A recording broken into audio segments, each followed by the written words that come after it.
मैंने सिर्फ इतना कहा था कि तुम्हारे ससुराल वाले बहुत ही सड़े हुए फ्रूट लेकर आए हैं, कीड़े लगे हुए फ्रूट थे। हैं? अल्लाह माफ करे, बेर जितने सेब और काले काले केले।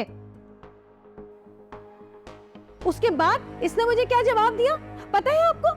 इसने मुझे कहा कि अजरा भाभी जरा ज़बान संभाल के बात करें, ये कोई तरीका होता है बात करने का? फिर मुझे गुस्सा नहीं आता क्या?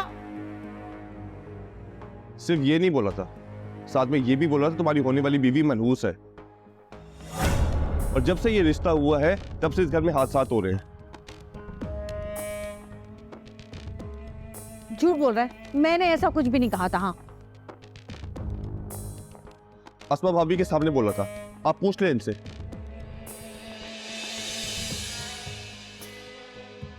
अच्छा, तो अब अस्मा को मेरे खिलाफ गवाही देने के लिए तैयार किया है। भाई अस्मा तो वही कहेगी ना जो अम्मी उसको पट्टी पढ़ाएंगी। नहीं, मुझे क्या जरूरत पड़ी है कि मैं उसको पट्टियां पढ़ाती पढ़ूं? तुम्हारी आवाज तो कमरे तक आ रही थी, वासिफ के ससुराल वालों ने भी सुनी। जमाल, तुम्हारे अब्बू इतने गुस्से में थे कि मैं बता नहीं सकती हूँ। वो तो तुम यहाँ थे नहीं, इसलिए मैंने मुनासिब यही समझा कि कुछ ना कहूँ। नहीं तो क्या कर लेते वो? क्या हाथ पकड़ के मुझे घर से बाहर निकाल देते? अंधी लगी है क्या? अजरा, तुम तो बस बहाना ढूंढ रही हो कि किसी ना किसी तरह से कोई ऐसा मौका मिल जाए कि तुम अलग हो जाओ।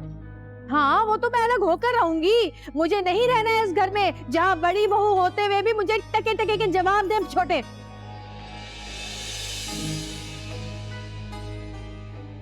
भूल गया ये वो दिन है जब ये 8वीं में था, जब मैं इस घर में शादी होकर आई थी? किस तरह सुबह सुबह उठ के इसको तैयार करके स्कूल भेजती थी, और ये अब ये मेरे मुंह पे आता है। अपने बच्चों को तो स्कूल भेज नहीं सकती, इसको क्या भेजती होगी? हाय अल्लाह जमाल, देख ले, ये सिला मिल रहा है मुझे खिदमतों का। कैसे मुकर गई ना तुम्हारी अम्मा। अब देखना, ये कल को ये भी कह देंगी कि अजरा तुम तो जब इस घर में आई थी तो लूली लंगड़ी थी, तुम्हारे हाथ पैर नहीं थे, तुम्हारे हाथ पैर हमने लगवा कर दिए। बोले अब ये भी बोले। अच्छा बस अजरा, बात बदलने की कोशिश मत करो तुम। मैं कोई बात नहीं बदल रही, जो सच है ना वो कह रही हूँ। बस बस अस्मा, क्या अजरा ने कहा था कि वासिफ की होने वाली बीवी मनहूस है? बोलो।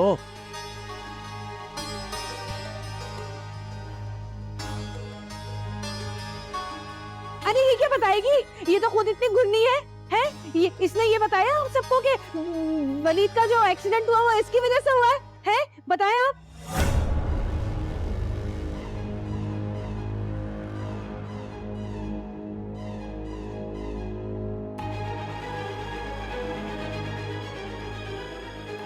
क्या क्या कह रही हो तुम?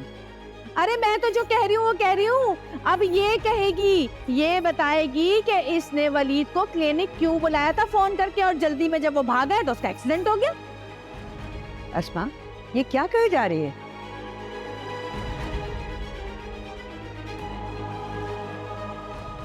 कौन सा क्लिनिक है? क्यों बुलाया था तुमने? ये सारा क्या माजरा है? अम्मी वो झूठ नहीं बोलना, झूठ नहीं बोलना। हाँ, मुझे अलिफ से ये तक सारी कहानी पता है। अगर तुमने झूठ बोलने की कोशिश की ना तो मैं खुद सबको बता दूंगी सारी बात। हाँ,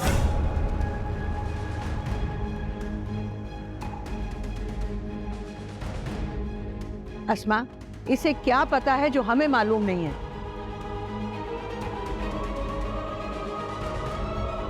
अम्मी मैं आपको बाद में बताऊंगी।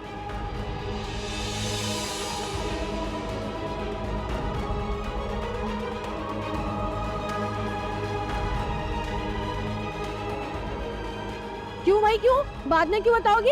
अभी के अभी बताओ। अभी अगर मेरे लिए इस घर में अदालत लग सकती है ना, मुझसे सवाल जवाब हो सकते हैं, और मैं सबके सामने खड़ी होकर जवाब दे हूं, तो तुम भी अब सबके सामने बताओगी कि क्या किस्सा है ये।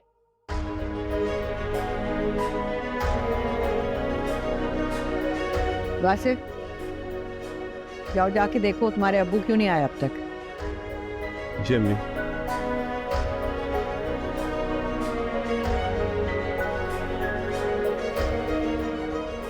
वलीद, जाओ तुम अपने कमरे में आराम करो।